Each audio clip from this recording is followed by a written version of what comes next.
जय हिंद साथियों। SSC GD exam की एक ऐसी रामबाण वीडियो आप सभी के लिए आ चुकी है जिसमें बच्चों की साथियों बहुत ज्यादा डिमांड थी। हजारों लाखों बच्चे कह रहे थे कि सर एक ऐसी वीडियो बना दीजिए जिसमें सभी विषयों का कंप्लीट रिवीजन हो जाए और वही क्वेश्चन साथियों 100% एग्जाम में भी आए। तो बस साथियों थोड़ा धैर्य रखिएगा, इस वीडियो को देखिएगा। मैं कहूंगा यहां से आपको साथियों डिक्टो पेपर फंसने वाला है, तो बहुत धैर्य से आप लोग इस वीडियो को साथियों वॉच करेंगे। और मैं कहूंगा मैंने पूरी जान लगा दी है साथियों इस पीपीटी को तैयार करवाने में, और पूरी जान लगाऊंगा साथियों इस वीडियो को साथियों तैयार करने में। तो मैं कहूंगा सबसे पहले हिंदी होगी, उसके बाद जीके जीएस होगी, करंट अफेयर होगी, और उसके बाद साथियों रीजनिंग होगी और मैथ होगी। चलिए तो पहला सवाल है साथियों आपकी स्क्रीन पर, कह रहे कि सही वर्तनी वाले शब्द का आपको चयन करना है। तो अद्वितीय कैसे लिखा जाता है, जैसे आपका ऑप्शन नंबर बी में लिखा हुआ ऐसे लिखा जाता है। उसके बाद देखिए साथियों जनक शब्द का आपको बताना है कि समानार्थी शब्द क्या होता है। देखिए आपको मालूम होना चाहिए जनक को जानकार थोड़ी ना कहते, पहले कहते नहीं थे कि इतिहास का जनक कौन है, या इतिहास का जनक कह लो या इतिहास का जन्मदाता कह लो, बात एक ही है। यानी कि जनक को हम लोग क्या कह सकते हैं, जन्मदाता भी कह सकते हैं। तो जिनका आंसर ऑप्शन नंबर सी बिल्कुल करेक्ट है। अगला देखिए आपकी स्क्रीन पर है, कह रहे कि साथियों दामिनी का पर्यायवाची क्या है। देखिए दामिनी का मतलब क्या होता है, बिजली। तो इसमें से साथियों बिजली की अगर बात करें तो चपला को बिजली कहा जाता है ना। तो बिल्कुल करेक्ट आंसर अगर आपका ऑप्शन नंबर ए है तो मैं कहूंगा बिल्कुल करेक्ट है। अगला देखिए कह रहे कि नींद उड़ जाना, इस मुहावरे का मतलब क्या होता है। तो जरा भी नींद ना आना या नींद उचाट करना, नींद उचाट करना नहीं होना कह सकते हैं। अत्यंत शयन करना नहीं, नींद जाती रहना। मैं कहूंगा इसका सबसे सटीक जवाब जो होगा वो ऑप्शन नंबर ए के साथ जाएगा। अगला देखिए करके सही वर्तनी वाले शब्द का चयन करिए। यानी कि लीजिए कैसे लिखा जाता है, ऐसे नहीं, ऐसे नहीं, ऐसे नहीं, कैसे लिखा जाता है, जैसे आपका ऑप्शन नंबर डी में लिखा हुआ है लीजिए तो ऐसे लिखा जाता है। उसके बाद देखिए मैं केवल इतना तक चाहती हूं, यानी कि ये वाला शब्द यहां पर आएगा, या मैं केवल इतना चाहती हूं, या मैं इतना ही चाहती हूं, मैं इतना भर चाहती हूं। तो मैं कहूंगा यहां पर आपका जो शब्द आना चाहिए वो सिर्फ इतना आना चाहिए, यानी कि मैं केवल इतना चाहती हूं ये होना चाहिए। राइट आंसर आपको ऑप्शन नंबर बी हो जाता है। अगला देखिए कह रहे कि आंख का काजल, इस मुहावरे का आपको बताने मतलब क्या होता है, सुंदर या अत्यंत प्रिय या दर्द देने वाला या गहरा रंग। तो मैं कहूंगा कि राइट आंसर आपका ऑप्शन नंबर बी हो जाएगा।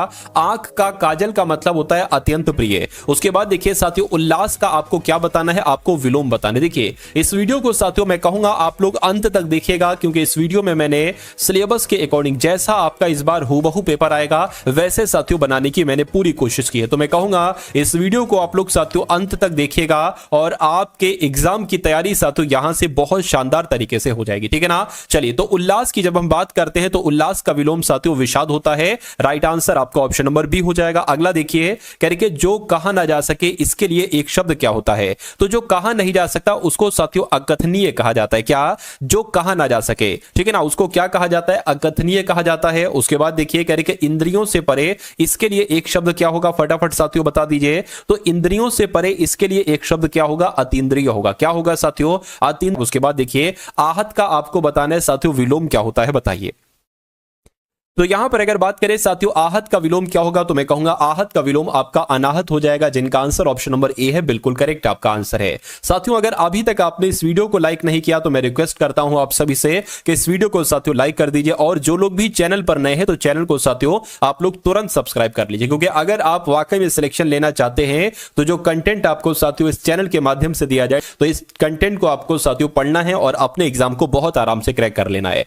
कहने कि सही वर्तनी कौन से शब्द की है, तो मैं कहूंगा साथियों सही वर्तनी वाला शब्द इसमें से कौन सा लिखा हुआ है, बताइए। तो विनती कैसे लिखा जाता है, जैसे ऑप्शन नंबर बी में लिखा हुआ ऐसे लिखा जाता है। उसके बाद देखिए साथियों किए हुए उपकार को मानने वाले को क्या कहा जाता है। तो जो किए हुए उपकार को मानता है उसको साथियों कृतज्ञ कहा जाता है, और जो नहीं मानता है किए हुए उपकार को उसको कृतज्ञ कहा जाता है। उसके बाद देखिए साथियों होश उड़ना, इस मुहावरे का मतलब आपसे पूछा जा रहा है। तो अयोग्य होना नहीं साथियों, सफल होना नहीं, सपने देखना या होश उड़ना, डर जाना। मैं कहूंगा साथियों होश उड़ने का मतलब क्या होता है साथियों, डर जाना होता है। इस प्रकार आपका राइट आंसर जो जाएगा वो ऑप्शन नंबर डी के साथ जाएगा। अगला देखिए करके इस मशीन में कुछ झकझक है, ये होगा, या इस मशीन में कुछ खटपट है या गड़बड़ है, या साथियों बड़बड़ है। तो मैं कहूंगा यहां पर गड़बड़ शब्द आना चाहिए, इस मशीन में कुछ गड़बड़ है ये होना चाहिए। अगला देखिए जो पढ़ने में रोचक लगे उसके लिए साथियों आप एक शब्द किसका चयन करेंगे, बताइए। पद का, गद्य का नहीं, दर्शनीय का नहीं साथियों, पठनीय का आप इस्तेमाल करेंगे, यानी कि जो पढ़ने में रोचक लगे उसको पठनीय ही तो कहा जाएगा। उसके बाद देखिए मुहावरे और उसके अर्थ युग्म की, सही युग्म की पहचान कीजिए, बताइए साथियों। राइट आंसर आपका यहां पर क्या हो सकता है, चलिए। देखिए यहां पर अगर बात करते हैं साथियों, आंखों में धूल झोंकने का मतलब क्या होता है, धोखा देना होता है, तो ये मैं कहूंगा साथियों ये सही लग रहा है। ठीक है, अंगारे सिर पर धरने का मतलब क्या होता है, अंगारे, ठीक है ना, सिर पर धरने का मतलब होता है साथियों कोई परेशानी मोल ले लेना, कोई विपत्ति मोल ले लेना। लेकिन यहां पर लिखा हुआ है शांति से रहना, तो यह गलत हो जाएगा। अंगूठा दिखाने का मतलब होता है साथियों किसी बात को मना कर देना, किसी चीज से इनकार कर देना, लेकिन लिखा हुआ है मुसीबत मोल देना, यह गलत लिखा हुआ है। अंबर के तारे गिरने का मतलब होता है नींद वगैरह ना आना, और यहां पर लिखा हुआ अच्छी नींद आना, तो मैं कहूंगा ये शुरू के तीनों गलत हैं। पूछा गया था सही कौन सा है, तो मैं कहूंगा सही तो ऑप्शन नंबर डी वाला है। क्यों? क्योंकि आंखों में धूल झोंकने का मतलब होता है धोखा देना। उसके बाद देखिए अगला सवाल है साथियों, आग्रह का आपको विलोम बताने क्या हो सकता है। देखिए आग्रह की अगर बात करते हैं तो आग्रह का विलोम ये बहुत आपके एग्जाम में पूछा जाता है, दुराग्रह हो जाएगा। क्या दुराग्रह हो जाएगा, ये आप लोग को मालूम होना चाहिए। चलिए अगला सवाल देखिए, सही वर्तनी वाले शब्द का चयन करिए, यानी कि प्रतिनिधि कैसे लिखा जाता है। ऐसे नहीं साथियों, जैसे आपका ऑप्शन नंबर सी में लिखा हुआ है ना, प्रतिनिधि कुछ ऐसे लिखा जाता है। अगला देखिए कह रहे मां, बच्चा, बाप की आंखों का सूरज होता है, सितारा होता है, तारा होता है या चांद होता है, तो खाली जगह में कौन सा शब्द आएगा साथियों, ऑप्शन नंबर सी वाला शब्द आएगा। देखिए जैसे आपके एसएससी जीडी एग्जाम में क्वेश्चंस आएंगे, जिस टाइप के आपके साथियों एग्जामिनर मैथ के क्वेश्चंस पूछेगा, रीजनिंग के पूछेगा, हिंदी जीके के पूछेगा, ठीक वैसे ही साथियों मैंने आपके सामने इस क्लास में साथियों आपके लिए पीपीटी तैयार करवा दी है। ठीक है ना, तो मैं कहूंगा साथियों आपने अगर चैनल को सब्सक्राइब नहीं किया है तो तुरंत से चैनल को सब्सक्राइब कर लीजिए। और अगला सवाल देखिए, कह रहे कि अमावस्या को अंधेरा छा जाता है, यहां पर रेखांकित शब्द है, उसका आपको साथियों क्या बताना है, विलोम आपको साथियों यहां पर बताना है। तो मैं कहूंगा कि अमावस्या को अंधेरा छा जाता है, रेखांकित शब्द का विलोम बताइए, यानी कि अमावस्या का आपको बताना है विलोम क्या होगा। अमावस्या का विलोम अमास होता है, नहीं। अंधेरा होता है, नहीं। अंधकार होता है, नहीं साथियों। पूर्णिमा होता है, तो अमावस्या का विलोम साथियों पूर्णिमा हो जाएगा और पूर्णिमा का विलोम अमावस्या हो जाएगा। उसके बाद देखिए उसके शासनकाल में दंगे हुए, यहां पर किस भाग में त्रुटि है। देखिए शासनकाल ऐसे थोड़ी ना लिखा जाता है, शासनकाल तो साथियों कैसे लिखा जाता है, ऐसे आपका शासनकाल लिखा जाता है। तो मैं कहूंगा ये कहां पर है, गलत वाला कहां पर लिखा हुआ, ऑप्शन नंबर ए में लिखा हुआ है, जो यही आपका बिल्कुल करेक्ट आंसर। अगला देखिए साथियों, जिसे बुलाया गया हो, तो जिसे बुलाया गया हो उसके लिए एक शब्द क्या होगा, तो मैं कहूंगा उसको साथियों आहूत कहा जाएगा। उसको क्या कहा जाएगा साथियों, उसको आहूत कहा जाएगा, ये आपको मालूम होना चाहिए। देखिए कह रहे कि दिए गए वाक्य में रेखांकित अंश को प्रतिस्थापित करने के लिए सबसे उपयुक्त विकल्प का चयन करिए। क्या कह रहे हैं साथियों, कह रहे कि तुम मुझे अपना छोटा सा भाई समझो, यानी कि मुझे अपना, ठीक है ना, छोटा सा भाई समझो, यहां पर रेखांकित हो जाएगा। तो कहा यह जा रहा है साथियों इसकी जगह पर साथियों क्या आ जाएगा, ये आपको बताना है। चलिए देखिए छोटा सा भाई नहीं होना चाहिए, छोटा भाई होना चाहिए। क्या तुम मुझे अपना छोटा भाई समझो, ये होना चाहिए। तो मैं कहूंगा दिक्कत कहां पर है, दिक्कत आपका साथियों इसमें है, और इसकी जगह पर क्या आना चाहिए, ये आना चाहिए। तो जिनका आंसर ऑप्शन नंबर ए है बिल्कुल करेक्ट है। अगला देखिए कह रहे के साथियों सही वर्तनी वाले शब्द का चयन करिए। देखिए 30 क्वेश्चन मैंने आज लिए हैं। कितने क्वेश्चन, हिंदी के 30 क्वेश्चन और तकरीबन जीके जीएस के भी साथियों 30 क्वेश्चन होंगे, और उसके बाद रीजनिंग के 20 क्वेश्चन होंगे, और साथियों मैथ के इंपॉर्टेंट क्वेश्चन होंगे। देखिए कह के सही वर्तनी कौन से यहां पर है, तो मैं कहूंगा जैसे पारलौकिक, ऑप्शन नंबर ए में लिखा हुआ है ना साथियों, ऐसे पारलौकिक आपका लिखा जाता है। तो जिनका आंसर यहां पर ऑप्शन नंबर ए के साथ है, मैं कहूंगा आंसर आपका साथियों बिल्कुल करेक्ट हो जाता है। अगला देखिए कह रहे कि मुझसे अब चला नहीं, क्या साथियों मुझसे अब चल नहीं सकता, ऐसा थोड़ी ना होता है। मुझसे अब चल नहीं सकता, हाँ मुझसे अब चला नहीं जाता, ये होना चाहिए था। मुझसे अब चला नहीं जाता, तो चला नहीं जाता यहां पर होना चाहिए था, और ऐसा कहां पर लिखा हुआ है, ऐसा साथियों ऑप्शन नंबर सी में लिखा हुआ है। इसलिए जिनका आंसर ऑप्शन नंबर ए के साथ है, मैं कहूंगा आंसर आपका बिल्कुल करेक्ट हो जाता। भाई बहुत बढ़िया, वेरी गुड क्लास। अब उसके बाद देखिए अगले नंबर का साथियों सवाल है, करके इनमें मुहावरे का अर्थ व्यक्त करने के लिए विकल्प का चयन करिए, यानी कि टस से मस न होना, इसका मतलब क्या होगा बताइए। देखिए यहां पर अगर बात करें साथियों टस से मस ना होना, इसका मतलब क्या होता है, अगर आपके एग्जाम में हूबहू ये सवाल आ जाए तो तनिक भी प्रभावित ना होना, या शक्ति पर विश्वास करना, रुक जाना, स्थिर चित्त होना। मैं कहूंगा साथियों राइट आंसर आपका ऑप्शन नंबर ए के साथ जाएगा, क्योंकि टस से मस ना होने का मतलब होता है बिल्कुल भी प्रभावित ना होना, कोई फर्क ना पड़ना उसके ऊपर। यानी कि जिसका दमन करना कठिन हो उसके लिए एक शब्द क्या होगा, तो मैं कहूंगा उसको दुर्दम्भ कहा जाता है, जिसका दमन करना कठिन होता है। तो ये बहुत इंपॉर्टेंट क्वेश्चन है साथियों, आपके एग्जाम में आएगा। अगला देखिए कह रहे साधारण का विलोम क्या हो सकता है? तो साधारण का विलोम आप लोग ध्यान रखेंगे विशिष्ट होता है। क्या होता है साथियों? साधारण का विलोम विशिष्ट होता है। अगला देखिए, निम्नलिखित राज्यों में से भारत के किस राज्य में मानस राष्ट्रीय उद्यान है? तो अब साथियों यहां से आपके जीके जीएस के क्वेश्चन स्टार्ट हो चुके हैं। तो बहुत शानदार तरीके से इन सभी सवालों को आप लोग देखिएगा और मैं कहूंगा यहां से आपके बहुत सारे सवाल आपको देखने को मिलेंगे। देखिए, अगर आपसे पूछा जाए मानस राष्ट्रीय उद्यान कहां पर है तो आपको असम बताना है।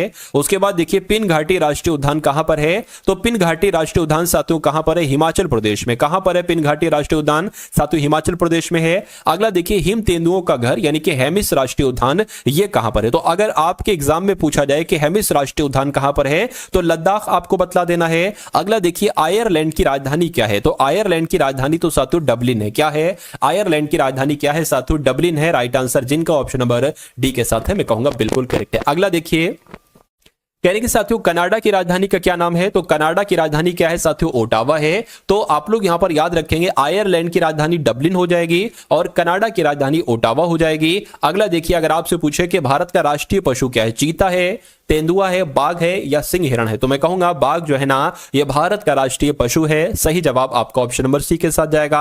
अगला देखिए साथियों, आपकी स्क्रीन पर सवाल है, इस सवाल को देखिए और बताइए राइट आंसर आपका क्या होगा। करके दिल्ली कौन सी नदी के तट पर स्थित है? तो आपको मालूम होना चाहिए दिल्ली तो यमुना नदी के तट पर स्थित है। कौन सी नदी के तट पर? यमुना नदी के तट पर स्थित है। साथियों अगर वीडियो को लाइक नहीं किया तो यह गलत बात है, इसलिए वीडियो को आप लोग लाइक कर दीजिए और चैनल पर अगर आप लोग नए हैं तो चैनल को भी साथियों सब्सक्राइब कर लीजिए क्योंकि फ्री कंटेंट है और बहुत शानदार कंटेंट आपको इन वीडियोस के माध्यम से मिलेगा जो अब साथियों अपलोड होंगी चैनल पर। देखिए, अहमदाबाद किस नदी के तट पर बसा हुआ है? तो मैं कहूंगा ये तो साबरमती नदी के किनारे पर है अहमदाबाद। अगला देखिए, निम्नलिखित में से किस नगर को एड्रियाटिक की रानी कहा जाता है? तो मैं कहूंगा साथियों जो वेनिस शहर है ना, वेनिस शहर, इसको साथियों एड्रियाटिक की रानी कहा जाता है। राइट आंसर आपका ऑप्शन नंबर ए हो जाता है। अगला देखिए, विंडी सिटी के नाम से किसे जाना जाता है? तो शिकागो जो कि अमेरिका में है साथियों, इसको क्या कहा जाता है? विंडी सिटी कहा जाता है। यह क्वेश्चन भी साथियों इंपॉर्टेंट है, एग्जाम में आएगा। नेक्स्ट नंबर का सवाल है, कह रहे कि गंगा सागर मेला किस राज्य में आयोजित किया जाता है?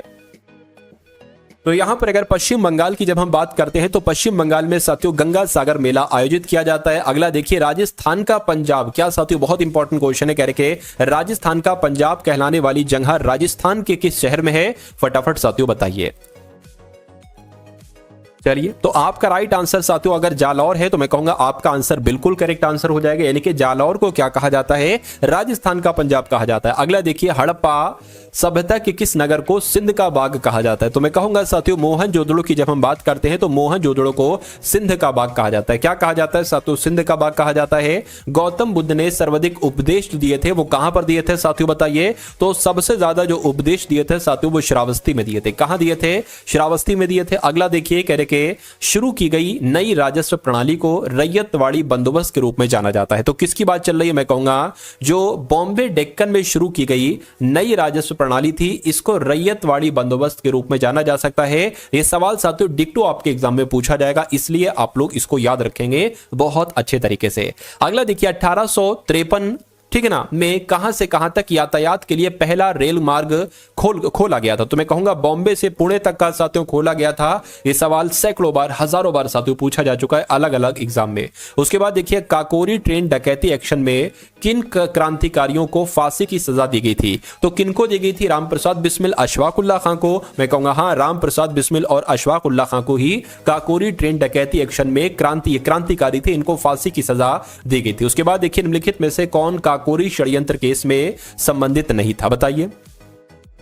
तो अगर बात करें साथियों, रामप्रसाद बिस्मिल संबंधित थे, राजेंद्र लाहिड़ी भी संबंधित थे, अशफाकुल्ला खां भी संबंधित थे, लेकिन सूर्यसेन संबंधित नहीं थे। अब नहीं संबंधित थे तो मैं कहूंगा यही आपका बिल्कुल सही जवाब हो जाता है, ऑप्शन नंबर डी। अगला देखिए, करके भारतीय मानक समय ग्रीनविच माध्य समय से कितना घंटा आगे है? तो मैं कहूंगा ये तो साथियों 5.5 घंटा आगे है, आपको मालूम होना चाहिए। राइट आंसर आपका ऑप्शन नंबर सी हो जाता है। अगला देखिए, क्षेत्रफल की दृष्टि से भारत का सबसे बड़ा राज्य कौन सा है? तो अगर आपके एग्जाम में आए है। और मैं कहूंगा ये बात तो आपको मालूम होना चाहिए कि राजस्थान जो है ना, ये क्षेत्रफल के हिसाब से भारत का सबसे बड़ा राज्य है। अगला देखिए, भारत का कौन सा राज्य अधिकतम राज्य सीमाओं को छूता है, यानी कि भारत का एक ऐसा राज्य है उत्तर प्रदेश जो सबसे ज्यादा राज्यों की सीमाओं को टच करता है। उसके बाद देखिए, भारतीय संघ की कार्यपालिका तथा भारतीय गणतंत्र प्रमुख कौन होते हैं, तो मैं कहूंगा जो भारत के राष्ट्रपति होते हैं यही भारतीय संघ की कार्यपालिका, ठीक है ना, के प्रमुख होते हैं और भारतीय गणतंत्र के भी प्रमुख होते हैं।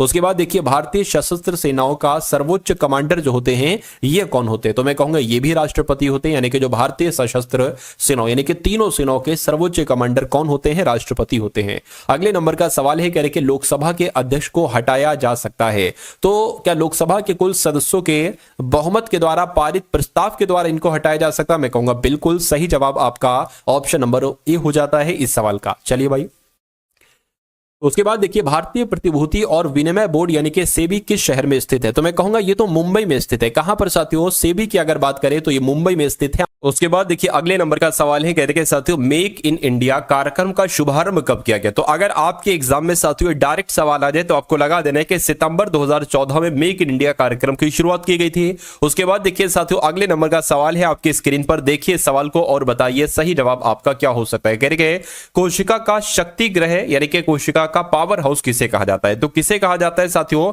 आपको मालूम होना चाहिए, सूत्र कणिका को ही क्या कहा जाता है, कोशिका का शक्ति ग्रह अर्थात कोशिका का पावर हाउस कहा जाता है। अगला देखिए, तो अब यहां पर साथियों आपके सामने रीजनिंग के क्वेश्चन शुरू हो चुके हैं। रीजनिंग के सभी बहुत इंपॉर्टेंट क्वेश्चंस हम लोग देखेंगे, 20 क्वेश्चंस होंगे लगभग साथियों रीजनिंग के, और आप देखिएगा कि अगर ऐसे ही 20 सवाल आ जाते हैं रीजनिंग के तो आप इनमें से कितने क्वेश्चन बिल्कुल सही कर सकते हैं, तो कम से कम 10 तो आपको साथियों सवाल सही करना ही करना है हर हालत में। देखिए पहला सवाल यहां पर है साथियों, नंबर सीरीज का सवाल है, क्या लिखा हुआ है साथियों, 15 है, उसके बाद यहां पर 45 आ गया है, उसके बाद 75 आ गया है और उसके बाद 105 आ गया है।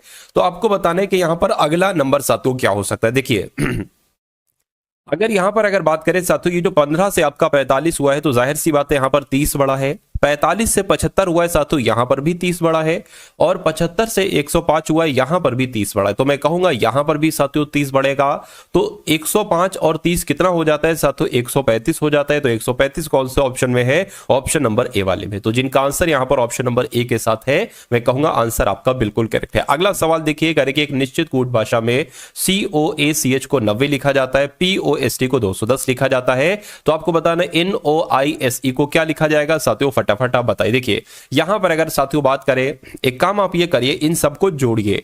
क्या, जैसे कि C 3 पर होता है, O 15 पर होता है, A 1 पर होता है, C 3 पर होता है, H 8 पर होता है। देखिए कितना आ रहा है, ये 15 हो जाएगा और ये 18 हो जाएगा, ठीक है। 18 और 1 साथियों 19 हो जाएगा, 19 और 3 कितना हो जाएगा, 19 20 21 22 हो गया, 22 और 8 कितना हो गया, ये तो साथियों 30 हो गया, लेकिन ये हो रहा है 90।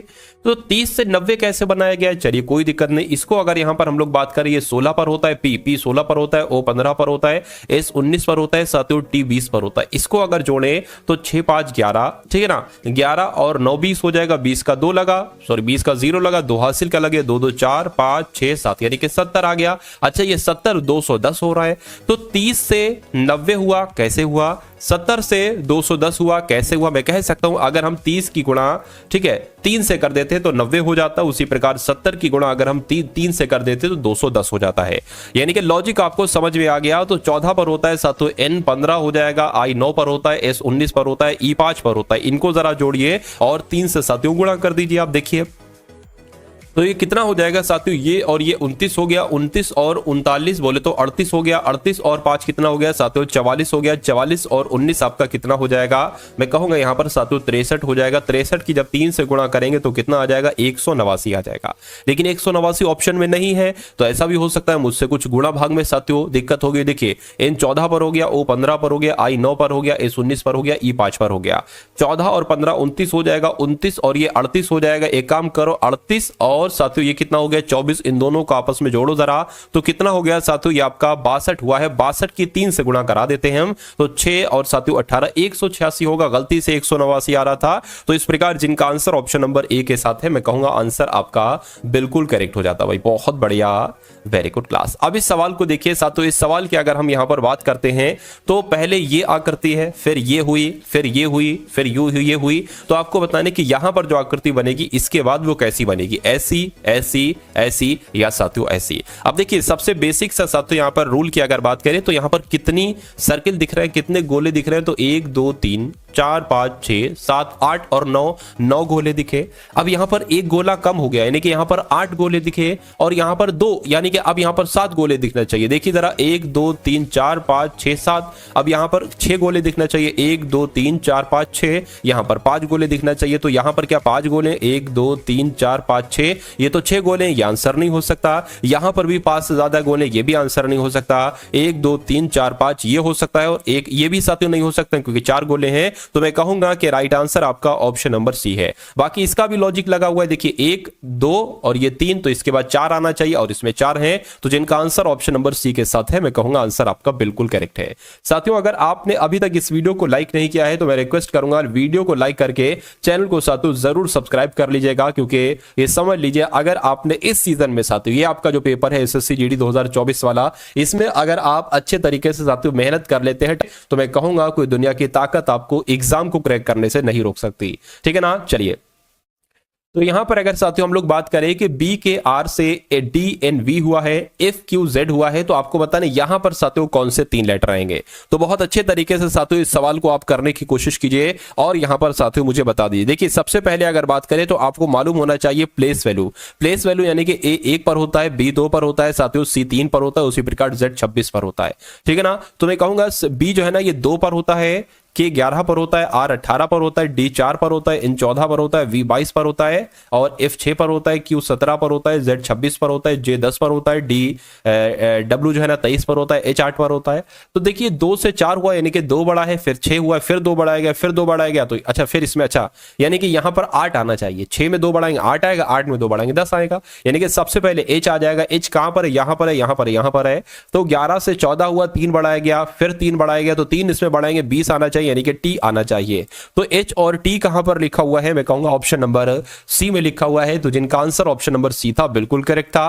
अगला सवाल देखिए, कथन और निष्कर्ष वाले साथियों सवाल है ये। देखिए सभी एमटेक के छात्र इंजीनियर हैं, तो सभी साथियों हम मान लेते हैं ये एमटेक के छात्र हो गए और सभी एमटेक के छात्र कौन है, सभी एमटेक के छात्र इंजीनियर हैं। ठीक है। उसके बाद कह रहे कि सभी एलएलएम छात्र वकील हैं, तो मान लीजिए साथियों ये एलएलएम छात्र जो है ना ये सारे सभी के सभी क्या है, ये सारे के सारे वकील हैं। तो निष्कर्ष पढ़िए और मुझे बताइए कौन सा निष्कर्ष सही है। कह रहे कि सभी वकील एलएलएम छात्र हैं, सभी वकील एलएलएम छात्र हैं। नहीं, अगर ये कहा जाता कुछ वकील एलएलएम छात्र हैं तो सही हो जाता, ये इसलिए गलत हो जाएगा। सभी इंजीनियरिंग एमटेक छात्र हैं, सभी इंजीनियरिंग एमटेक नहीं है, हाँ कुछ इंजीनियर एमटेक छात्र हैं, तो ये भी गलत हो जाएगा। मैं कहूंगा ना तो निष्कर्ष 1 और ना ही निष्कर्ष 2 अनुसरण करता है। तो इस प्रकार जिनका आंसर ऑप्शन नंबर ए था, मैं कहूंगा आंसर आपका बिल्कुल करेक्ट था। अगला सवाल देखिए, कह रहे कि नीता, विनीता, सत्या, कामिनी, दिव्या और अल्पा एक वृत्ताकार मेज के चारों ओर मेज के केंद्र की ओर मुख करके बैठे। तो साथियों एक यहां पर सर्किल हमें बनाना पड़ेगा और कितने लोग हैं, 1 2 3 4 5 6 लोग हैं ना। ठीक है। तो 1 2 3 4, ठीक है, एक सेकेंड, 1 2 3 4 और साथियों 5 और 6 हो गया। ठीक है। अब यहां पर अगर साथियों हम लोग बात करें क्या क्या कहा जा रहा है इसको जरा देखिए। कह रहे कि अल्पा विनीता के दाईं ओर ठीक बगल में बैठी है, तो अल्पा विनीता के, ठीक है ना, अल्पा विनीता के, मान लीजिए साथियों विनीता अगर यहां पर बैठा देते हैं तो विनीता, ठीक है, क्या कहा जा रहा है कि विनीता के दाईं ओर, यानी कि विनीता के दाईं ओर इधर को अल्पा यहां पर बैठी है। हमेशा आप लोग ध्यान रखेंगे जो दाएं की अगर जिक्र करें, दाएं का मतलब होता है सीधा हाथ, यानी कि सीधे हाथ पे आपको बैठाना है। अगर आपका बाएं का जिक्र करें, बाएं का मतलब होता है साथियों उल्टे हाथ पे बैठाना है, तो विनीता के दाईं ओर यानी कि विनीता के सीधे हाथ पे अल्पा बैठी है। ठीक है। उसके बाद कहने के कामिनी जो है ना, कामिनी ये नीता और सत्या के बीच में बैठी। तो अभी हमें नहीं पता नीता कहां है, सत्या कहां है, कामिनी का किसी का रिलेशन, हमें अब वो बैठाना होगा जिसमें विनीता या अल्पा का जिक्र होगा। ठीक है ना। देखिए अब उसके बाद क्या कहा जा रहा है साथियों, यानी कि दिव्या जो है ना ये नीता और विनीता के बीच में बैठी है। तो साथियों विनीता हमें यहां पर कॉमन मिल गई, तो दिव्या जो है ना नीता और विनीता, विनीता ये है तो यहां पर साथियों नीता बनेगी। ठीक है। और नीता और विनीता के बीच में कौन है, दिव्या है, तो दिव्या यहां पर बैठ जाएंगी। अब इस वाले को कर सकते हो, अल्पा विनीता के दाईं ओर, ठीक ये तो हो चुका है ना।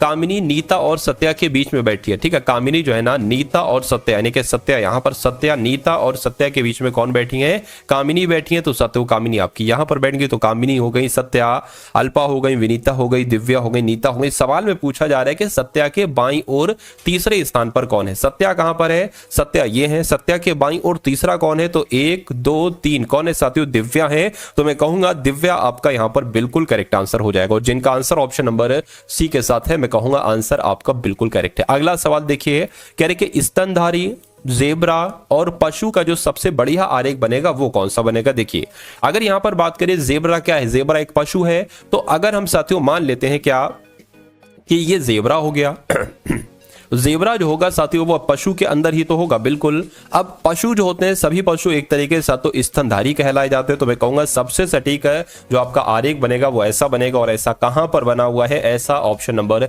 ए में बना हुआ है। तो जिनका आंसर ऑप्शन नंबर ए था, मैं कहूंगा आंसर आपका बिल्कुल करेक्ट था भाई, बहुत बढ़िया, वेरी गुड क्लास। अगला सवाल देखिए साथियों, नंबर सीरीज वाला सवाल आपकी स्क्रीन पर आ चुका है। कह रहे कि सबसे पहले 14 है, उसके बाद 33 आया है, उसके बाद 71 आया है, उसके बाद साथियों 147 और उसके बाद 299 आया है। अब आपको बताना है कि अगला नंबर यहां पर क्या आ सकता है, बताइए। देखिए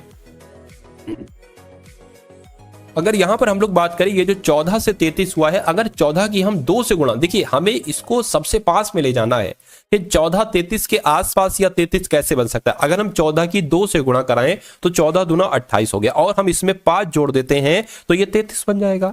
उसी प्रकार 33 दूना कितना होता है? 33 दूना 66 होता है, लेकिन अगर हम 66 में 5 जोड़ दें तो हम 71 बना लेंगे। 71 साथियों दूना कितना होता है? मेरे हिसाब से 71 दूना आपका 2 और 142 होता है ना। अगर हम साथियों इसमें फिर से 5 जोड़ दें तो 147 मिल जाएगा।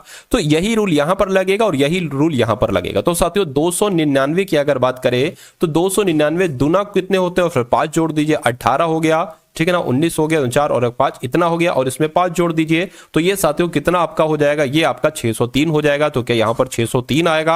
अगर ऑप्शन में 603 है तो मैं कहूंगा बिल्कुल यहां पर 603 ही आएगा, और ऑप्शन में भी 603 है। तो जिनका आंसर ऑप्शन नंबर ए है बिल्कुल करेक्ट है। अगला सवाल देखिए साथियों, आपके स्क्रीन पर है, इस सवाल को देखिए और आंसर आपको बताना है कि आखिर इस सवाल का सही जवाब आपका क्या हो सकता है। देखिए यहां पर एक ही पासे की 3 अलग अलग स्थितियां दिखाई गई हैं। वह संख्या चुनिए जो 4 वाले पृष्ठ के विपरीत है। यानी कि 4, मान लीजिए यहां पर अगर 4 होता तो ये वाला आपसे पूछ रहा है, 3 के उधर वाला आपसे पूछा जा रहा होता, ठीक है ना। तो 4 का अब आपको देखना है साथियों, और फटाफट आंसर बताने क्या हो सकता है। देखिए अगर हम यहां पर बात करें, देखिए ये 1 है और ये 2 है, और यहां पर भी 1 है और 2 है, तो मैं कह सकता हूं 100% कि 3 का विपरीत 5 होगा। क्या 3 का विपरीत अगर आपसे पूछा जाता तो 5 बताते, यहां पर 4 का पूछा गया, या अगर 5 का विपरीत पूछा जाता तो आप 3 बताते।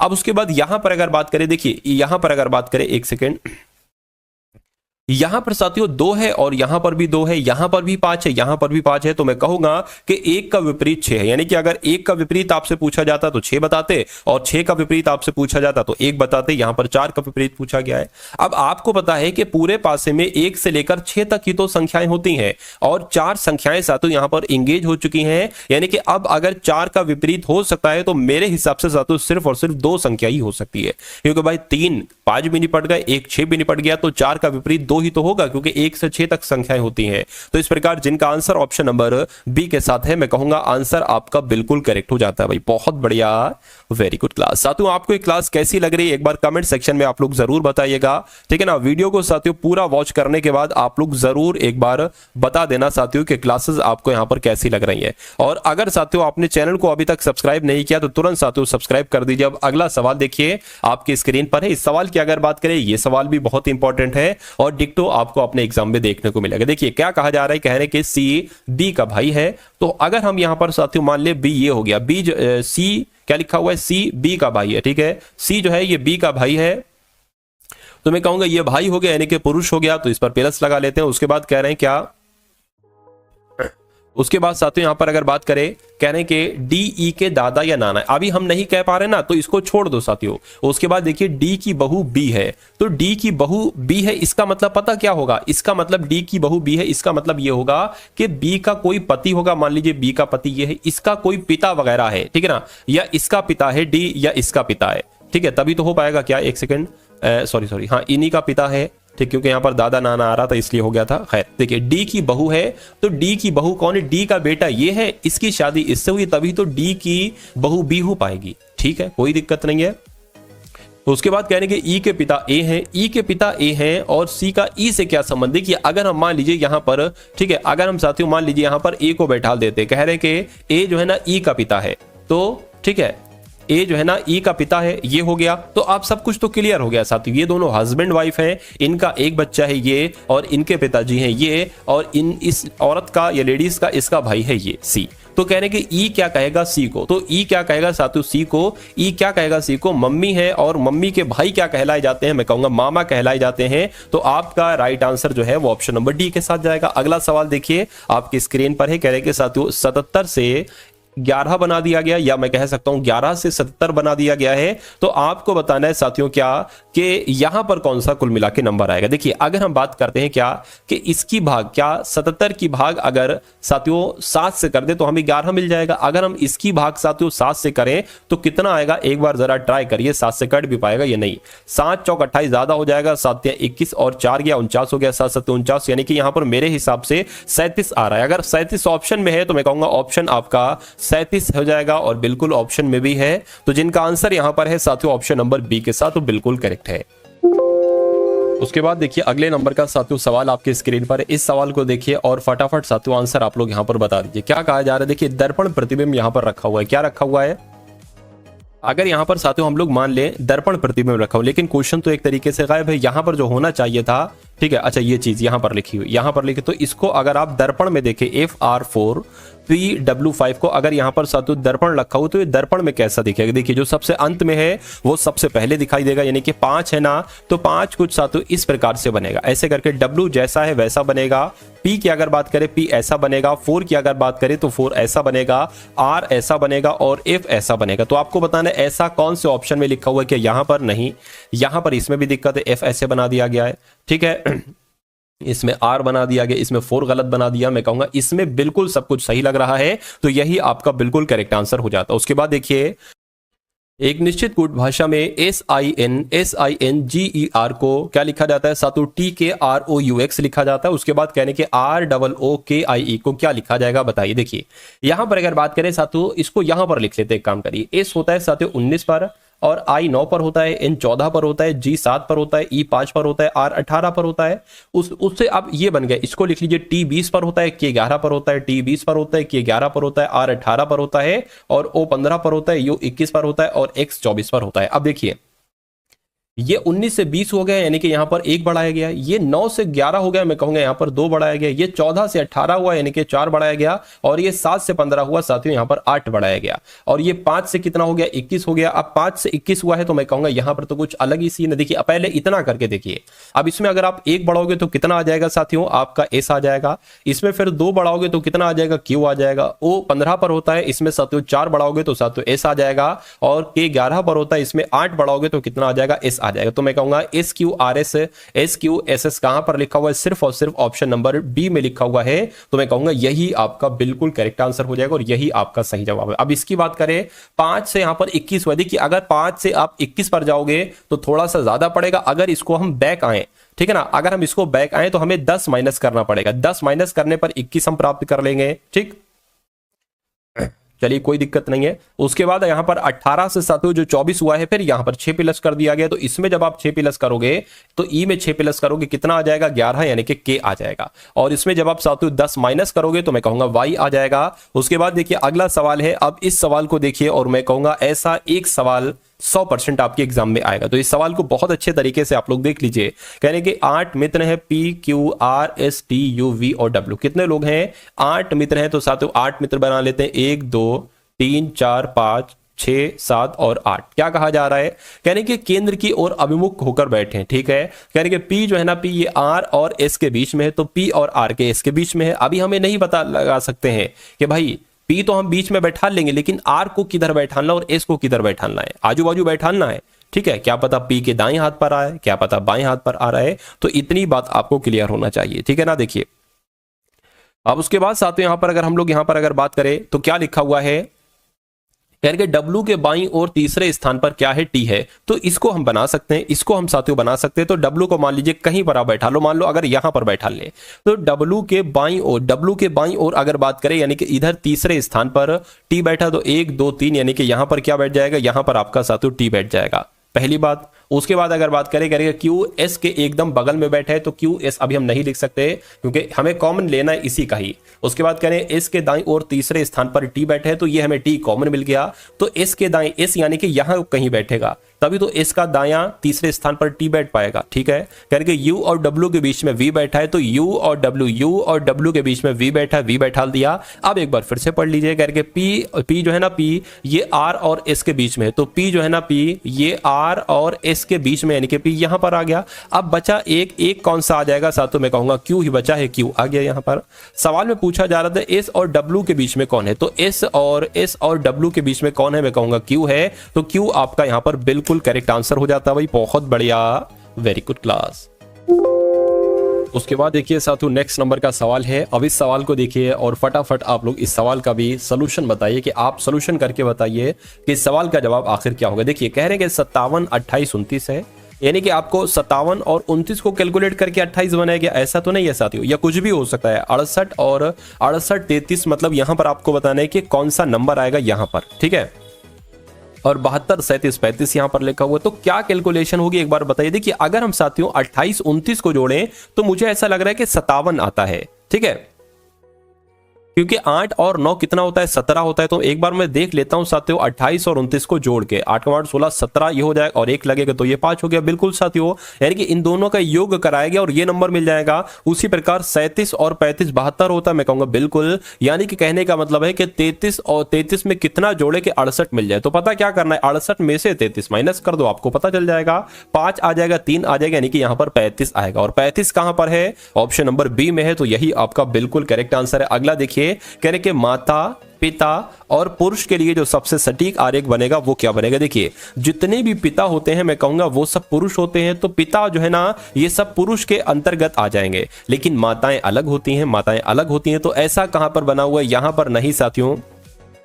ठीक है ना, यहां पर बना हुआ है यानी कि ऑप्शन नंबर बी में बना हुआ है, तो ऑप्शन नंबर बी ही आपका बिल्कुल सही जवाब होगा। अगला देखिए नंबर सीरीज वाला सवाल है। 16 है, 9 है, 27 है और उसके बाद 19 है, फिर 76 है और फिर 67 है और साथियों फिर 335 है। तो आपको बताना है कि उसके बाद यहां पर कौन सा नंबर आएगा साथियों, फटाफट बताइए। चलिए कैसे क्या हो सकता है साथियों, एक बार आप लोग यहां पर कमेंट करके जो है ना आप मुझे यहां पर साथियों बता दीजिए। चलिए भाई देखिए अगर यहां पर हम बात करते हैं क्या लगेगा साथियों, कैलकुलेशन कैसे क्या यहां पर साथियों होगी। देखिए मुझे इतना पता है कि 9 तियां आपका 27 होता है और 19 की अगर साथियों 4 से गुणा करते हैं तो 76। अभी यहां पर इतना मुझे समझ में आ रहा है। ठीक है ना, तो अगर यहां पर 16 से 9 कैसे बना हुआ है, ये थोड़ा सा अगर हम यहां पर दिमाग लगाएं तो मैं कहूंगा साथियों 16 में अगर यहां पर 7 माइनस कर देते हैं तो ये 9 आ जाता है। ठीक है, 9 की गुणा 3 से कर देते हैं 27 आ जाता है। ठीक है, 27 में अगर हम 8 माइनस कर दें तो हमें 19 मिल जाता है। ठीक है, 19 की गुणा 4 से कर देते हैं तो साथियों 76 आ जाता है। ठीक है, अगर हम 76 में 9 माइनस कर देते हैं तो 67 मिल जाता है। बिल्कुल साथियों 67 मिल जाता है। तो एक सीरियल चल रहा है, देखिए 7, 8, 9, 3, 4। तो अब मैं साथियों यहां पर क्या करूंगा, अब 76 से ये 67 बन गया। अब साथियों हम क्या करेंगे, 67 की अब हमें गुणा करना पड़ेगी। ठीक है ना, 67 की गुणा किससे करना पड़ेगी, देखिए भाई 3 हुआ, 4 हुआ तो 5 हुआ, तो 7 पंजे 35 हो जा रहा है। ठीक है ना, और 5 छंग आपका कितना हो जाएगा, 3 जाएगा। बिल्कुल साथियों इतना ही आएगा। ठीक है ना, एक बार करा के देख लेते हैं साथियों। 7 पंजे 35 हो गया, 6 पंजे 30 और 33 हो गया, यानी कि बिल्कुल इतना आ गया। तो अब हमें क्या करना पड़ेगा, 335 की जब हम बात करते हैं तो इसमें से हमें कितना घटाना पड़ेगा। देखिए 7 घटाया, फिर 8 घटाया, फिर 9 घटाया, तो जाहिर सी बात है अब 10 घटाएंगे। तो 335 में से 10 घटाएंगे तो साथियों 325 ही तो आ जाएगा। कितना आ जाएगा, 325 आ जाएगा। तो 325 कहां पर लिखा हुआ है, ऑप्शन नंबर सी में लिखा हुआ है, तो ये आपका सही जवाब हो जाता है। अब अगला सवाल देखिए, सवाल को देखिए साथियों कैसे ये होगा। देखिए अब यहां पर अगर बात करें पी खाली जगह, आर क्यू पी एस, फिर खाली जगह, यहां पर 2 खाली जगह, बड़ा लग रहा है ना तो 2 खाली जगह होंगी। तो पी है, ठीक है, फिर बड़ा लग रहा है, फिर 2 खाली जगह है, क्यू है और खाली जगह 1 है, एस आर है, खाली जगह पी, खाली जगह आर क्यू। तो देखिए कितने टोटल लेटर हैं, 1 2 3 4 5 6 7 8 9 10 11 12 13 14 15 16 17 18 19 20, यानी कि 20 है। तो मैं कह सकता हूं साथियों या तो 4 4 का बनेगा या 5 5 का बनेगा। 4 का देखिए एक बार, 1 2 3 4 अलग हो गया, 1 2 3 4 ये अलग हो गया, 1 2 3 4 ये अलग हो गया और 1 2 3 4 ये अलग हो गया, 1 2 3 4। आप देख रहे हैं सबसे अंत में आर क्यू आ रहा है। आर क्यू यहां पर भी आ रहा है, आर क्यू यहां पर भी आ रहा है। तो यहां पर आर है, क्यू नहीं है, तो क्यू बना लीजिए। ठीक है ना, चलिए अब यहां पर पूरा आपको आर क्यू लिखना पड़ेगा। अब आपको पूरा मिल चुका है पी एस आर क्यू, तो पी तो है, एस नहीं है, P S R Q, P S R Q, P S R Q, P नहीं है, पी लिख लो, पी एस आर क्यू, और पी तो है लेकिन आर नहीं है तो पी, ठीक है, पी एस आर क्यू, यहां पर एस आएगा, ठीक है, पी एस आर क्यू।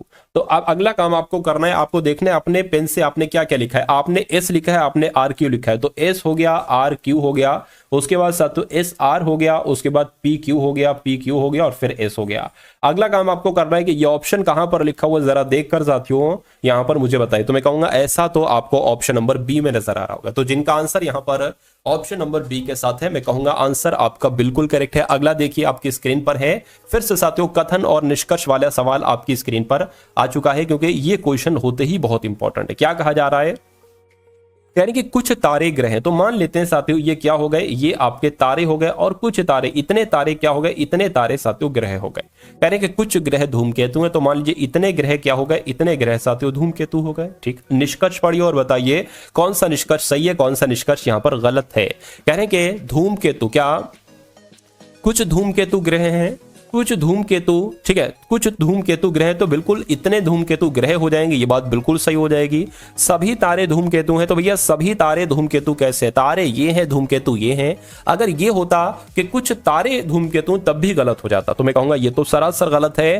केवल निष्कर्ष एक सही है, ऐसा कहां पर लिखा हुआ, ऐसा आपका ऑप्शन नंबर डी में लिखा हुआ है, तो ये क्या होगा, ये आपका साथियों बिल्कुल करेक्ट आंसर हो जाता है। चलिए भाई, अब उसके बाद देखिए अगले नंबर का सवाल आपकी स्क्रीन पर देखिए कि किसी निश्चित गुट भाषा में NO, क्या साथियों, NOTION, क्या साथियों, इसको मतलब बहुत सारे नंबर यहां पर आपको दे रखे हैं, ऐसा ऐसा ऐसा लिखा जाता है, और तो इसको क्या लिखा जाएगा, ब्यूटीफाई को। देखिए मेरे हिसाब से 1 2 3 4 5 6 है, और 1 2 3 4 5 6 7 8 9 10 11 12 है, कितने भाई, 2 4 5 6 7 8 9 10, हाँ 11 है, कोई दिक्कत नहीं। देखिए इन होता है 14 पर, यहां पर 13 लिखा हुआ है, ऐसा तो नहीं, एक एक घटा दिया गया, एक एक घटा दिया गया है, ऐसा तो नहीं लिखा हुआ है। या एक काम करिए, एक काम ये भी आप कर सकते हैं, देखिए एम इन का अपोजिट जो होता है वो एम होता है, और एम की पोजीशन जो होती है वो 13 पर होती है। एम की पोजीशन देखिए, ओ जो होता है ना, ओ एल का अपोजिट होता है, यानी कि ओ का अपोजिट एल हो जाएगा, और एल जो होता है ना वो 12 नंबर पर आता है, क्योंकि जब मैंने इसका देखा और फिर ओ का देखा, ये तो मिल ही नहीं रहा था। टी होता है साथियों 20 पर, ठीक है, और टी का जो अपोजिट होता है, एक तरीके से बात करें, आपने देखा होगा ये चीज, ठीक है, टी का अपोजिट जी हो गया, जी होता है साथियों 7 पर, यानी कि कुल मिला के जो चीज है वो हमारी समझ में आ चुकी है। बी का अपोजिट होता है वाई, वाई होता है साथियों 25 पर। ई का अपोजिट क्या होता है, LOVE, यानी कि ई का अपोजिट वी होता है साथियों 22 पर। तो 25 22 कहां पर है, 25 22 एक तो यहां पर है और एक साथियों यहां पर, इतनी बात क्लियर है, बिल्कुल क्लियर है। उसके बाद ए का अपोजिट 26 हो जाएगा, मैं कहूंगा जेड हो जाएगा। 26 कहां पर है, अच्छा यहां पर भी 26 है, यहां पर भी 26 है, ठीक है।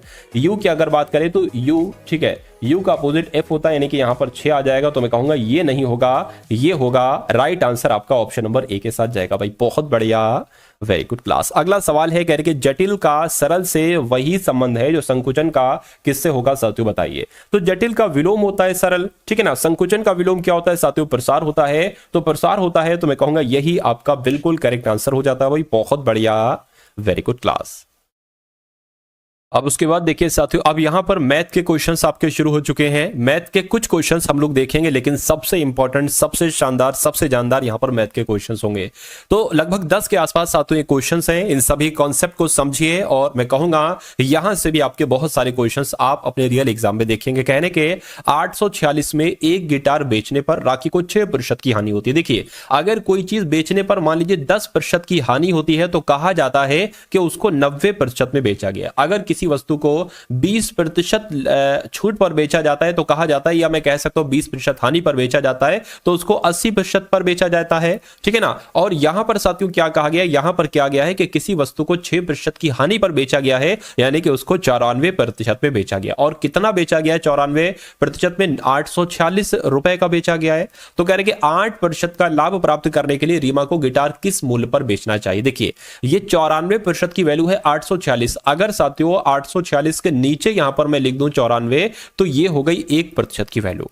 अब यहां पर अगर बात करें 8% का लाभ प्राप्त करना है, अगर देखिए 10% का लाभ प्राप्त करना होता तो आप लिखते 110%। यहां पर 8% का लाभ प्राप्त करना है तो आप लिखोगे 108%। तो 108% की वैल्यू आपको निकालना है कुल मिला के। तो 1% की वैल्यू ये है, इसकी गुणा 108 से करोगे तो 108 से इसकी भी गुणा करोगे। मैं कहूंगा इसको कैलकुलेट कर डालिए। 8% लाभ प्राप्त करने के लिए गिटार को किस मूल्य पर बेचा जाना चाहिए ये आपको मालूम पड़ जाएगा। चलिए भाई देखिए, तो इसको 2 से कट करें साथियों, 2 चौक 8 हो गया, 2 दूना 4 हो गया, 2 तीन 6 हो गया। इसको कट करें 2 चौक 8, 2 सत्ते 14 हो गया।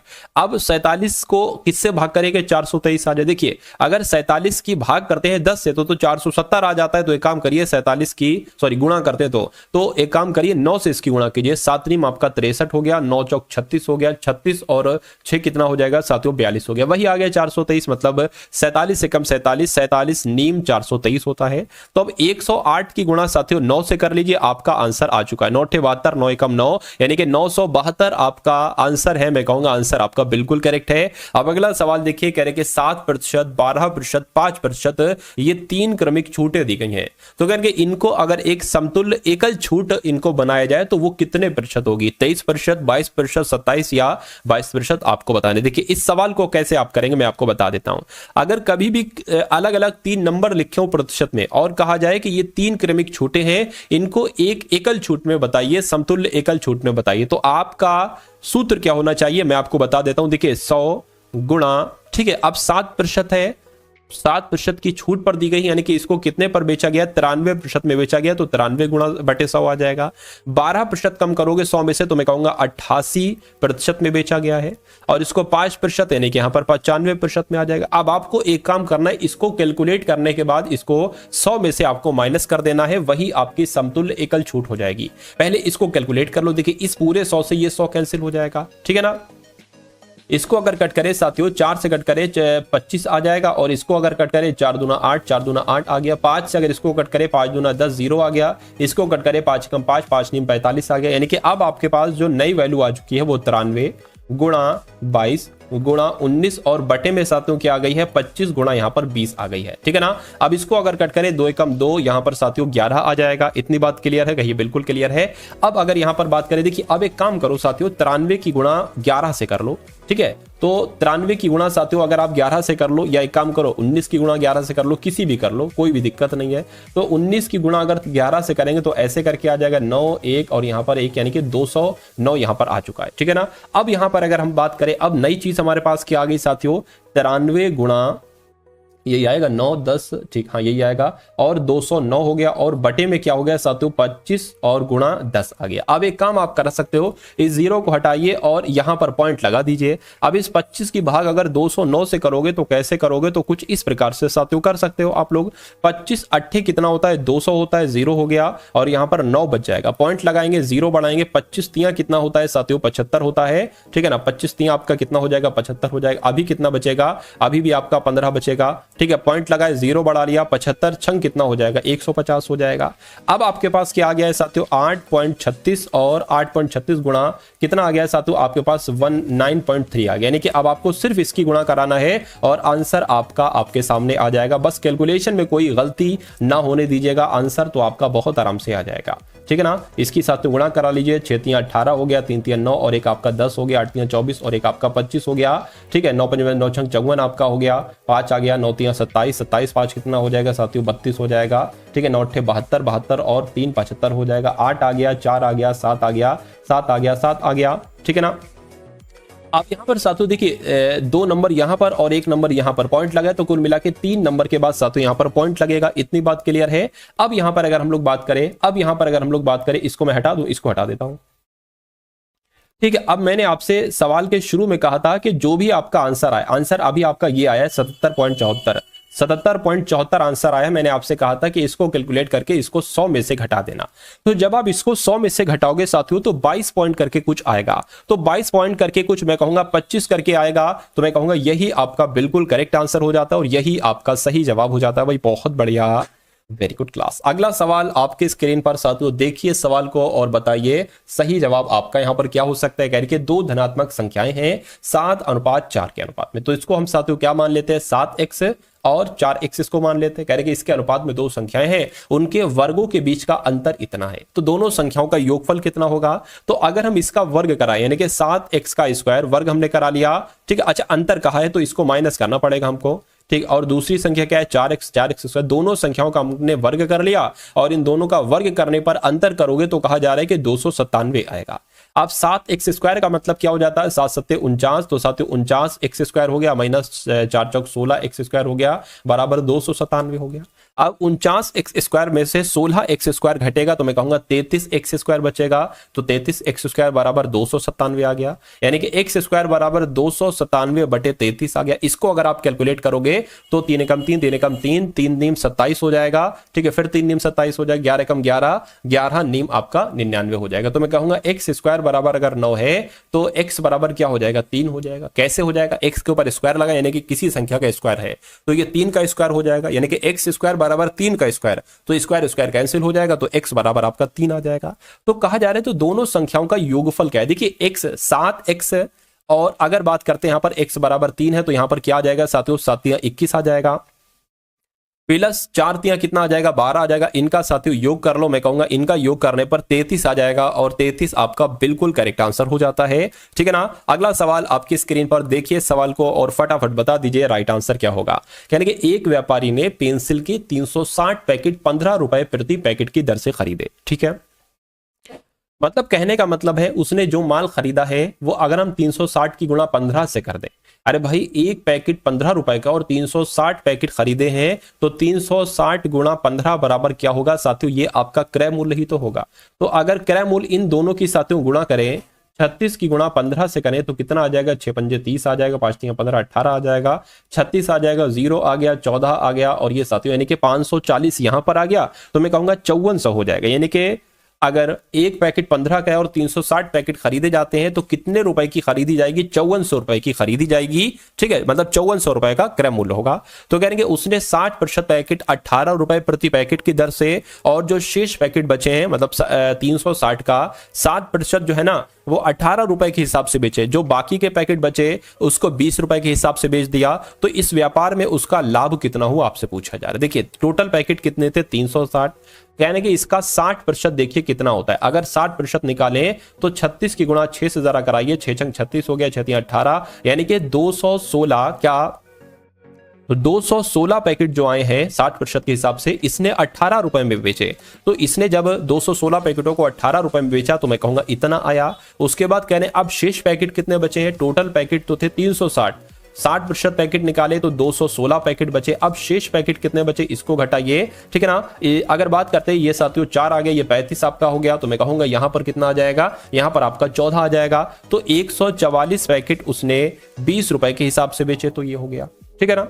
इतनी बात क्लियर है। अब इनको साथियों आप क्या करा लीजिए, कैलकुलेट करा लीजिए। तो अगर मैं साथियों कैलकुलेटर का इस्तेमाल करूं तो 216 की गुणा 18 से अगर आप करेंगे तो कितना आ जाएगा, 3888 आ जाएगा, 3888 आ जाएगा, प्लस 144 की साथियों 2 से आप जब गुणा करेंगे तो 288 आ जाएगा और 0 लग जाएगा। आप जब इनको जोड़ दोगे तो 6768 आ जाएगा। अब कहने का मतलब ये है, कहने का मतलब ये बेच जा रहे, ये है आपका विक्रय मूल्य, और क्रय मूल्य आपका कितना था साथियों, क्रय मूल्य आपका था ये क्रय मूल्य है और ये विक्रय मूल्य है। तो लाभ निकालना तो बहुत आसान आपके लिए हो गया है, लाभ निकालना आपके लिए बहुत आसान हो गया है साथियों। इनको घटा लीजिए, देखिए कितना लाभ आया है।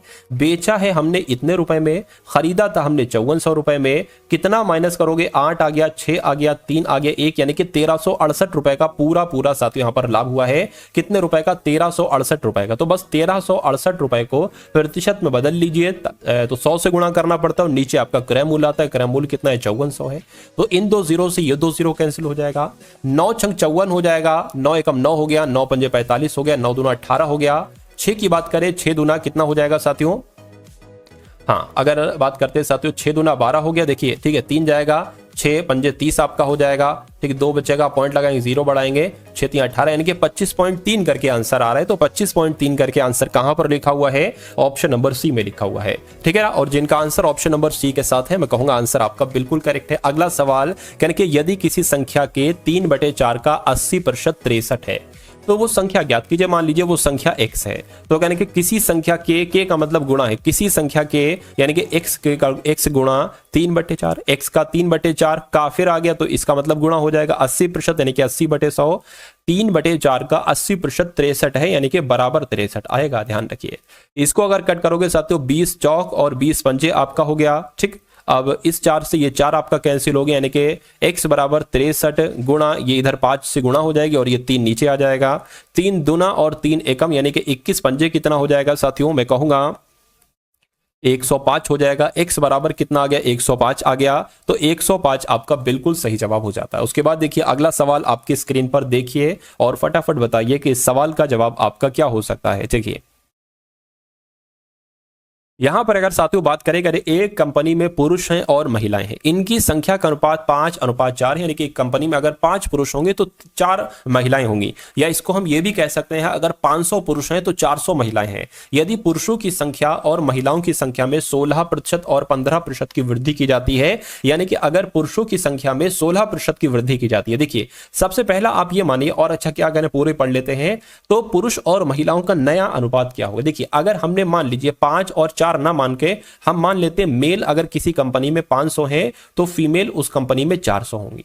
तो कहने के अगर पुरुषों की संख्या में 16% की बढ़ोतरी होती है, यानी कि अगर हम 500 का 16% निकालें तो कितना हो जाता है? 2 0 से 2 0, 16 पंजे 80 हो गया, यानी कि इसमें 80 बढ़ जाते हैं। अरे भाई 500 में जब 16% की वृद्धि करेंगे तो 80 हमें बढ़ाना पड़ेगा, यानी कि 500 से पुरुष कितने हो गए? 580 हो गए। ठीक है, 400 महिलाएं हैं, 400 महिला हैं, इनमें 15% की वृद्धि हुई है तो 15/100 हो गया। 0 0 15 चौक 60 हो जाएगा, यानी कि 460 हो जाएगा।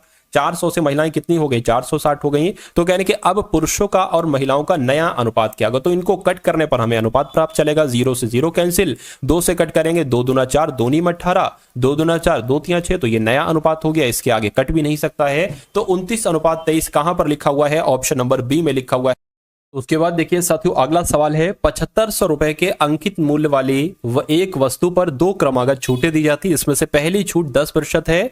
ठीक है, अंत में 5800, मतलब जब दो छूटें दी जाती है उसके बाद वो वस्तु 7500 से 5805 रुपए की हो जाती है। तो कह रहे कि पहली छूट अगर 10% है तो दूसरी छूट कितनी होगी आपको बता रहे। देखिए 7500 रुपए की कोई वस्तु है, इस पर पहली छूट दी जाती है 10% की, यानी कि इसको 90% में बेच दिया जाता है। 90% कैसे आ गया? 10% से 10% मान लीजिए साथियों क्या 100 में से 10 माइनस करेंगे बटे 100 लिखेंगे प्रतिशत है तो 90/100 आ जाएगा, इसलिए साथियों ये आ गया है। अब मान लीजिए दूसरे प्रतिशत हम x% मान लेते हैं। क्या x%? तो दूसरे प्रतिशत को हम कैसे लिख सकते हैं? 100 माइनस x/100 लिख सकते हैं बिल्कुल। तो 7500 रुपए पर जब 2 छूटें दी जाती हैं तो जो 2 छूटें दी जाने के बाद ये वस्तु 5805 रुपए की हो जाती है। ठीक है ना, तो कह रहे कि दूसरी छूट बताइए, यानी कि x का मान आपको बताना, बस इतना काम करना और कुछ नहीं करना है। कैसे करेंगे? देखिए इस 100 से इस 100 को कैंसिल करेंगे, इस 0 से इस 0 को कैंसिल करेंगे। अब आपके पास साथियों क्या आ गया है? 100 माइनस x आ गया है, बराबर आपके पास क्या आ गया? 5805 आ गया है।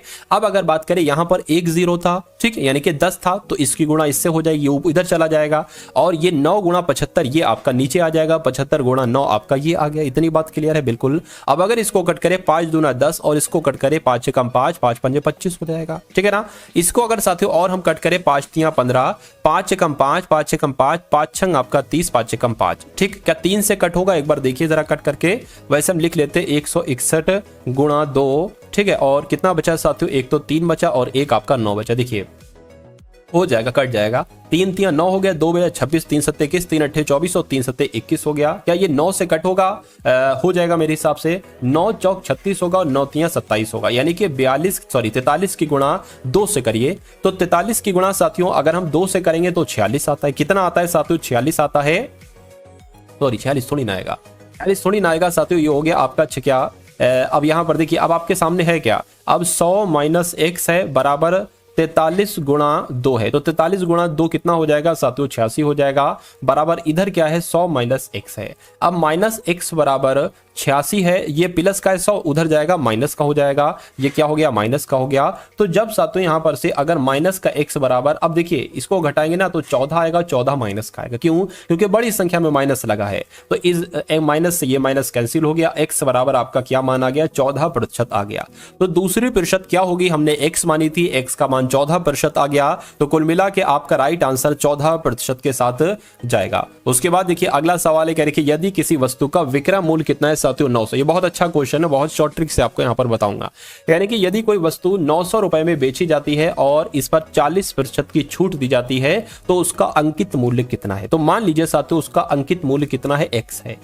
तो इस x की अगर बात करें, इस x अंकित मूल्य पर 40% की छूट दी जाती है। तो जब इस पर 40% की छूट देंगे तो ये वस्तु हमें 60% में बेचना होगी।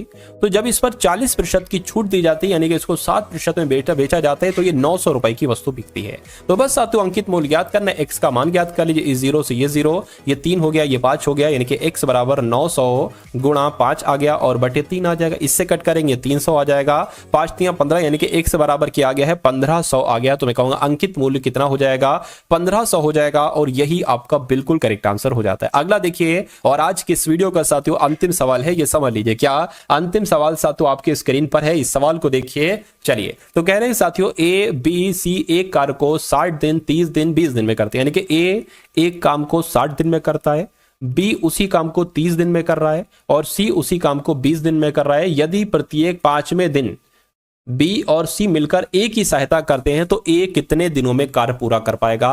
कहने का मतलब यह है कि ए तो रोज काम करता है लेकिन हर 5वें दिन आके बी सी भी लग जाते हैं तो ए उस काम को कितने दिन में करेगा। कोई दिक्कत नहीं है, इसमें हम टोटल काम देखने के लिए हम देख लेते हैं कि इनका एलसीएम कितना होगा। यानी कि एक ऐसा नंबर जो 60 से कटे, 30 से भी कटे, 20 से भी कटे, मैं कहूंगा 120 वो नंबर है।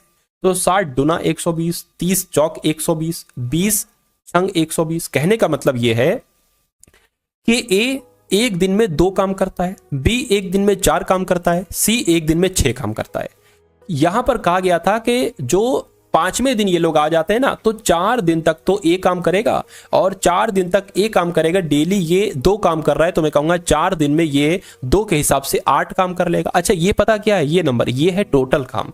यानी कि टोटल काम अगर 120 है, ठीक है, और ए ने 4 दिन तक काम किया है 8, और अब ये हो गया साथियों 5वां दिन। क्या हो गया साथियों, ये 5वां दिन हो गया। 5वां दिन की अगर बात करें, अब इसमें क्या लग जाएंगे, अब देखिए 2 तो काम करेगा ये, बाकी अब ये भी इसमें ऐड हो जाएंगे क्योंकि कहा गया था ना बीसी भी काम करने लगते हैं। तो 10 ये करेंगे, 2 ये करेंगे, यानी कि मैं कहूंगा 12 करेंगे। यानी कि 5 दिन में काम 12 हुआ है और काम करना कितना है, हमें 120 टोटल काम करना है। तो जब 5 दिन में 12 काम हो रहा है तो 12 को 10 से गुणा करोगे साथियों कितना आ जाएगा,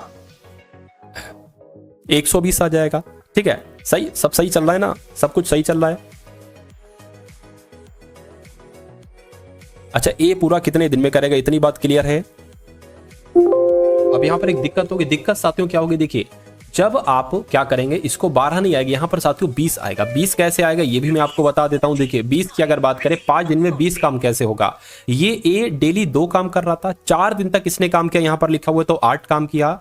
अब चौथा दिन हो गया, 5वें दिन आ गया, 5वें दिन ये 2 तो काम करेगा, ये भी करने लगे, यानी कि ये टोटल 6 4 10 और 2 12 काम करेंगे तो 8 काम हो चुका था, 12 काम 5वें दिन हो गया, मैं कहूंगा 20 काम हो जाएगा। तो कुल मिला के 5 दिन में 20 काम हुआ है। 120 काम करना है, कितने दिन लगेंगे, मैं कहूंगा जब इसकी गुणा 6 से कराई, 20 छंग 120 हुए, तो इसकी भी गुणा साथियों 6 से कराइए, 5 छंग 30 हो जाएगा। यानी कि 30 दिन में आपका काम हो पाएगा साथियों, कितना जाकर 120। तो मैं कहूंगा 30 दिन आपका बिल्कुल करेक्ट आंसर हो जाता है। ठीक है ना। तो ये देखा आपने साथियों, मैथ को, अपने रीजनिंग को देखा, अपने हिंदी को देखा साथियों, आपने जीके को देखा, सब कुछ साथियों यहां पर हम लोगों ने देखा। ये क्लास, ये वीडियो आपको साथियों कैसी लगी एक बार कमेंट सेक्शन में आप लोग जरूर बताइएगा। उसके अलावा साथियों डिस्क्रिप्शन में मैंने एसएससी जीडी प्लेलिस्ट का लिंक दिया है, जब आप उस लिंक पर क्लिक करेंगे तो साथियों आपके सामने कुछ पूरे मॉडल पेपर ओपन हो जाएंगे। जैसे आपने इस वीडियो में देखा, इसमें आपको Hindi, GK GS, current affair plus reasoning math पढ़ाई गई। ऐसी कुछ और वीडियोस आपके सामने ओपन हो जाएंगी। मेरा मानना है कि अगर उन सभी वीडियोस को आप वॉच कर लेते हैं, उसमें जितने कॉन्सेप्ट मैंने चारों सब्जेक्ट के बताए हैं, अगर वो आप अच्छे तरीके से साथियों देख लेते हैं तो मैं कहूंगा कि आपकी बुनियाद बहुत मजबूत हो जाएगी। यानी कि बुनियाद अगर आपकी मजबूत है तो आपका पेपर बहुत आराम से निकल जाएगा। तो ये काम आप जरूर करिएगा।